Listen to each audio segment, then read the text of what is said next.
আসসালামু আলাইকুম ওয়া রাহমাতুল্লাহি ওয়া বারাকাতুহু। আমার নাম মোহাম্মদ মুবাশশিরুল ইসলাম রাবিত এবং আজকে আমার সাথে আছে আমার বড় ভাই মোহাম্মদ মুসাব্বিরুল ইসলাম রৌনক। আজকে আমরা অনেকদিন পর আমাদের প্রশ্নোত্তর সিরিজ শুরু করতে যাচ্ছি এবং এটা ইনশাল্লাহ মাঝে মধ্যে এখন চলবে। তো আজকের রাবিতের জন্য প্রথম প্রশ্ন, সেটা হচ্ছে জানাজার সালাতে সূরা ফাতিহা পড়া কি? জানাজার সালাতে সূরা ফাতিহা পড়া সুন্নাত। হ্যাঁ, জানাজার সালাতে সূরা ফাতিহা পড়া সুন্নাত। এটা আছে সহিহুল বুখারী হাদিস নাম্বার 1335-এ। এখানে জাবের রাদিয়াল্লাহু আনহু তিনি একদিন এক ব্যক্তি জানাজা পড়লেন এবং সেখানে তিনি সূরা ফাতিহা পড়লেন এবং তিনি লোকেরা যখন জিজ্ঞেস করলো আপনি এটা কেন করলেন, তখন তিনি বললেন যে আমি এটা পড়লাম কারণ যেন লোকেরা জানতে পারে যে এটি হচ্ছে সুন্নাত, এরকম একটা হাদিস উল্লেখ করা আছে। আর সূরা ফাতিহা পড়া সুন্নাত এখানে জানাজার সালাতে। হ্যাঁ, আর সূরা ফাতিহা ছাড়া কিন্তু কোনো সালাতই হয় না। এটা আছে সহিহুল বুখারী হাদিস নাম্বার 756-তে। লা সালাতা লিমান লাম ইয়াকরা বিফাতিহাতিল কিতাব। যে ব্যক্তি সালাতে সূরা ফাতিহা পড়লো না তার সালাত হলো না। তাহলে আমাদের সূরা ফাতিহা পড়তে হবে জানাজার সালাতে। এবার 2 নম্বর প্রশ্ন, জানাজার সালাত কত তাকবীরে পড়া হয়? জানাজার সালাত 4 তাকবীরে পড়া হয়। জানাজার সালাত 4 তাকবীরে পড়া হয়। এ ব্যাপারে অসংখ্য হাদিস রয়েছে। সহিহুল বুখারী হাদিস নাম্বার 1334, এখানে 4 তাকবীরে জানাজার সালাত আদায় করতে হবে, এ ব্যাপারে উল্লেখ করা আছে।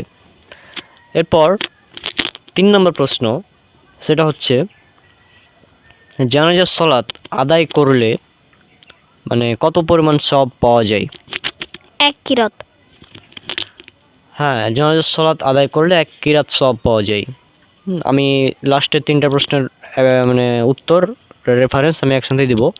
তো এরপর 4 নম্বর প্রশ্ন, সেটা হচ্ছে যে জানাজার সালাত আদায় করা এবং দাফন সম্পন্ন করা, অর্থাৎ জানাজার সালাত পড়বো আবার দাফনও করব, এই দুটি কাজ করলে কতখানি সওয়াব পাওয়া যাবে? 2 কিরাত। এবার আজকের সর্বশেষ প্রশ্ন, সেটা হচ্ছে যে এই যে কিরাত আমরা বলছি 1 কিরাত সওয়াব 2 কিরাত সওয়াব, এই কিরাত আসলে কি? প্রতিটি কিরাতে 1 উহুদ পাহাড় সমান সওয়াব। 1 কিরাত মানে 1 উহুদ পাহাড়ের সমপরিমাণ সওয়াব, মানে উহুদ পাহাড় যত বড় তত পরিমাণ সওয়াব আর কি। রাসূলুল্লাহ সাল্লাল্লাহু আলাইহি ওয়াসাল্লাম একটা উদাহরণ দিয়েছেন এই ব্যাপারে, আসলে সওয়াব অনেক। তো এই রেফারেন্সটা আপনারা পেয়ে যাবেন সহিহুল বুখারী হাদিস নাম্বার 47 নম্বর হাদিস। এখানে উল্লেখ করা হচ্ছে যে রাসূল সাল্লাল্লাহু আলাইহি ওয়াসাল্লাম তিনি বলছেন, কেউ যদি ঈমানের সাথে কোনো ব্যক্তির জানাজার সালাত আদায় করে এবং জানাজার সালাত আদায় করে এবং দাফন সম্পন্ন হওয়া পর্যন্ত উপস্থিত থাকে, অর্থাৎ দাফন সম্পন্ন করে, তাহলে সে 2 কিরাত সওয়াব পাবে।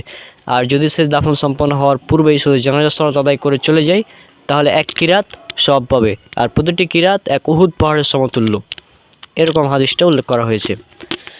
তো যাই হোক, আমি যেহেতু অনেক দিন ধরেই কোনো ধরনের পড়াশোনা তেমন করিনি, এই জন্য রেফারেন্স এই হয়তো একটু উলটপালট হতেই পারে রেফারেন্স বা হাদিস বলার ক্ষেত্রে। তো আমি আবারও এইগুলো পড়াশোনা শুরু করবো ইনশাল্লাহ। সব আমার জন্য দোয়া করবেন, সবাই আমার ছোটো ভাইয়ের জন্য।